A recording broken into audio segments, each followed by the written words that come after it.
Hammaga assalomu alaykum aziz o'rtoqlar. Hozir bizda juda ham shinam bo'lgan, chiroyli bo'lgan xonadonimizga tashrif buyurganmiz. Bu uyimiz Mirzo Ulug'bek tumaniga qarashli Sayram Avenue deb nomlanadi. Ikkinchi qavatda joylashgan 118 kvadrat metrli juda ham ideal ta'mirdan chiqqan uyimiz bo'ladi. Narxini oxirida aytib o'taman. Bu uyimizni ko'rsanglar, sizlarga ham yoqib qoladi. Juda ham chiroyli. Bu kamerada yetkazish juda ham qiyin, lekin kelib ko'rganingizda juda ham yoqib qoladi.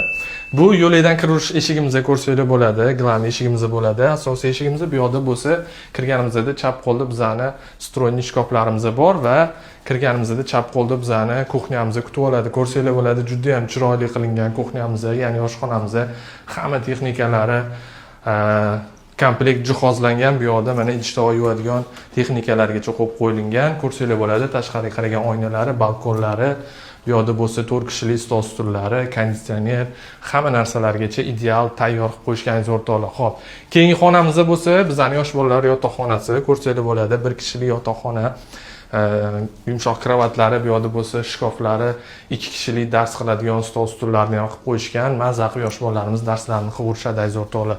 Hamma sharoiti mavjud. Xo'p, bu yoqda bo'lsa alohida bizning yuvinish xonalarimiz va hojatxonamiz bor. Ko'rsanglar bo'ladi, bu hojatxonamiz.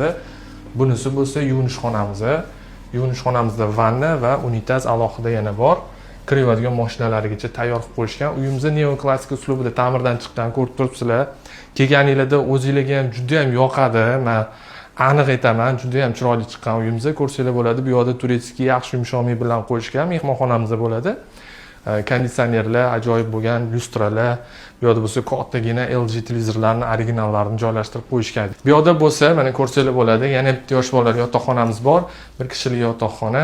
Bu yoqda bo'lsa dars qiladigan stol stullari, kitob javonlari, shkoflari, bu yoqda bo'lsa yana kitob javonlarini joylashtirib, ta'mirdan chiqarib tayyor qilib qo'yishganingiz o'rtoqlar. Juda ham chiroyli. Eshiklarimiz ham juda ham yaxshi. Bu yoqdan chiqqan qimmat eshiklar qo'yilgan. Ko'rsanglar bo'ladi, komodlarimiz ham yaxshi nima deydi, materiallardan yasalgan. Bu yoqda bo'lsa, mana yumshoq kravatlarimiz, 2 kishilik, chiroyli kartinalarimiz, garderobli shkoflarimiz va o'zini alohida yana sanuzuli bor aziz o'rtoqlar. Ko'rsanglar bo'ladi, dushovoy kabinalari bilan juda ham chiroyli ta'mirdan chiqqan. Yoqqan bo'lsa bitta like bosib qo'yasizlar. Xo'p, aziz o'rtoqlar, uyimizning narxiga keladigan bo'lsa 230 ming AQSh dollarida kelib ko'rsanglar, yana chiroyli narxda baraka qilamiz. Eslatib o'taman, xuddi shunaqa dizayndan yana ikkinchi qavatda, xuddi shu domda 3 ta yana uyimiz bor, umumiy 4 ta uyimiz bor. Kelib bemalol ko'rib tanlab olsanglar bo'ladi.